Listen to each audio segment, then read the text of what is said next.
Halo semuanya, kali ini kita sedang berada di salah satu tempat bersejarah yang menjadi ikon Kabupaten Bekasi, yaitu Gedung Juang 45 Bekasi. Jadi perkenalan, saya Arya Dewo dan dua rekan saya di belakang sana ada Abdul dan Ajril.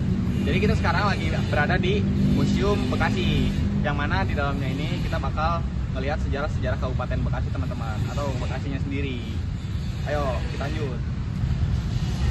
Nah, ya teman-teman, baik lagi di sana ada galeri yang sudah tadi di-shoot, dan di sini ada Mr. O.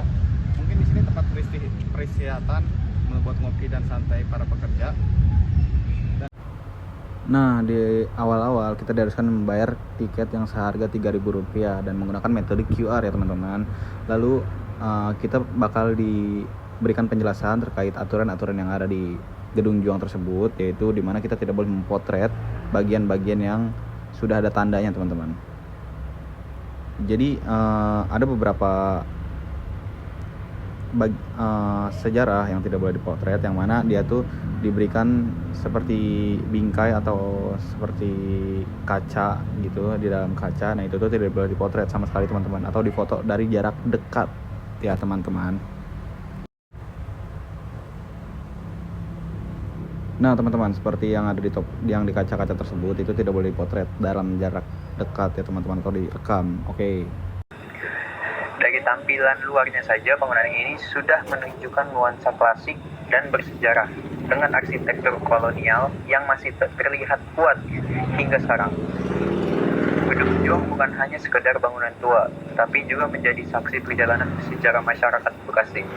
Tempat ini menyimpan nilai perjuangan, pendidikan, dan kebudayaan yang penting untuk dikendalikan kepada generasi muda. Karena itu, Gedung Juang sangat cocok dikunjungi bukan hanya untuk berwisata, tetapi juga untuk belajar sejarah secara langsung. Saat memasuki kawasan ini, kita bisa melihat suasana yang cukup tenang dan tertata. Bangunan berwarna putih dengan halaman yang luas memberikan kesan megah, bersih, dan menarik untuk dijadikan lokasi wisata edukasi maupun konten promosi. Tempat ini juga cocok untuk pengunjung yang ingin mengenal sejarah Bekasi dengan cara yang lebih santai. Di bagian dalam museum, pengunjung dapat melihat berbagai informasi sejarah yang dikemas secara lebih modern. Museum ini tidak hanya menampilkan cerita masa lalu, tetapi juga menghadirkan pengalaman belajar yang lebih menarik melalui tampilan visual dan ruang pamer yang informatif.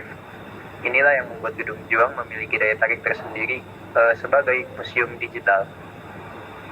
Setiap sudut di dalam Gedung Juang memiliki cerita, mulai dari lorong, ruang pamer, hingga panel informasi. Semuanya mengajak kita untuk memahami bagaimana sejarah dan perjuangan masyarakat Bekasi terbentuk. Tempat ini menjadi pengingat bahwa kemajuan daerah hari ini tidak terlepas dari perjalanan panjang di masa lalu. Selain memiliki nilai sejarah, Gedung Juang juga menjadi ruang publik yang menarik. Pengunjung bisa berkeliling, mengambil foto, membuat dokumentasi, sekaligus menikmati suasana bangunan bersejarah yang masih terawat. Dengan konsep museum yang lebih modern, tempat ini menjadi salah satu destinasi edukatif yang layak dikunjungi di Kabupaten Bekasi. Bagi pelajar, mahasiswa, maupun masyarakat umum, Gedung Juang dapat menjadi tempat belajar yang berbeda dari ruang kelas. 1, 2, 3. Di sini sejarah tidak hanya dibaca, tetapi juga dirasakan melalui suasana bangunan, tampilan museum, dan cerita yang disajikan di dalamnya. Hal ini menjadikan Gedung Juang sebagai destinasi yang informatif, edukatif, dan tetap menarik untuk dikunjungi.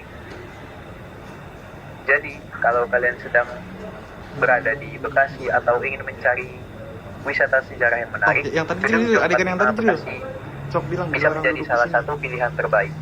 langsung aja ngomong. Kunjungi dan lestarikan bangunan bersejarah ini sebagai bagian dari identitas dan kebanggaan masyarakat Bekasi. Ya, jadi teman-teman, di sini akses cukup dekat teman-teman. Let's go.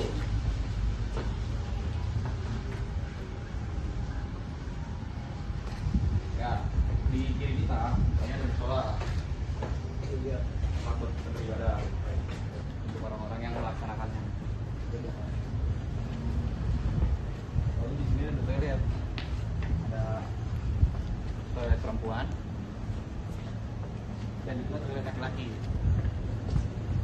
Di masing-masing langsung kita lihat ini ada tempat untuk berwudunya teman-teman.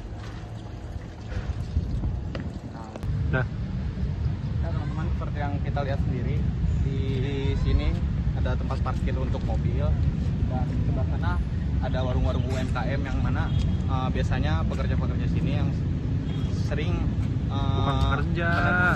Teman-teman, di sini adalah tempat parkir untuk para pengunjung dan mereka yang mengawasi sini. Terus juga di sana itu kita lihat sendiri ada warung UMKM yang mana itu tempat biasanya para pengunjung beristirahat atau jajan-jajan di sana dan makan.